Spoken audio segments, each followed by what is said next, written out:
Bien que l'inceste est considéré comme le dernier tabou français, Camille Kouchner elle a décidé de ne parler. Dans son livre La Familia Grande, paru en libraire le 7 janvier dernier, la juriste accuse son beau-père Olivier Duhamel d'avoir abusé sexuellement de son frère jumeau Victor lorsqu'elle et lui étaient adolescents.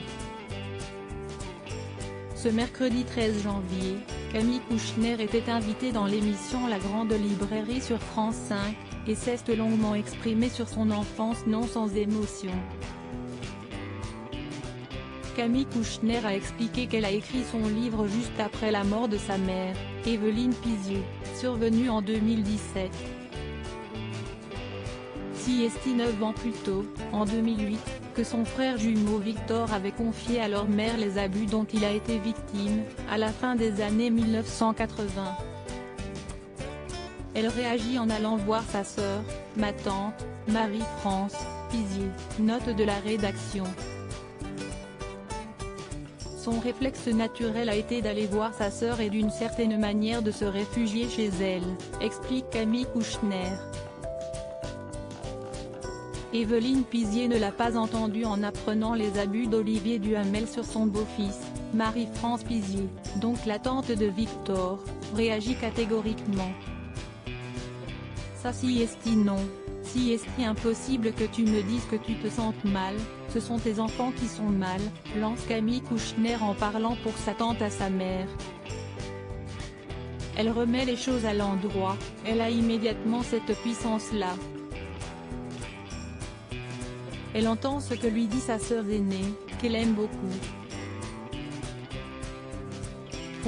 Elle va essayer d'accompagner ma mère dans les bonnes décisions et lui dire écoute tu ne peux pas rester avec quelqu'un qui a abusé de ton fils, ce n'est pas possible, poursuit la juriste et mère de famille. Mais bon, ma mère ne l'a pas entendu, ajoute Camille Kouchner. Comme l'avocate le raconte, sa mère, écrivaine et politologue, a essayé de convaincre ses deux enfants comme quoi il s'agissait d'une histoire d'amour et comme quoi Victor est celui qui a trahi. Elle nous a dit, je m'en souviens encore, je savais bien que vous alliez essayer de me voler mon mec alors ça si est. S'indigne Camille Kouchner. Alors moi elle me disait mais enfin il n'a pas été forcé, mais enfin il n'y a pas eu de contrainte etc.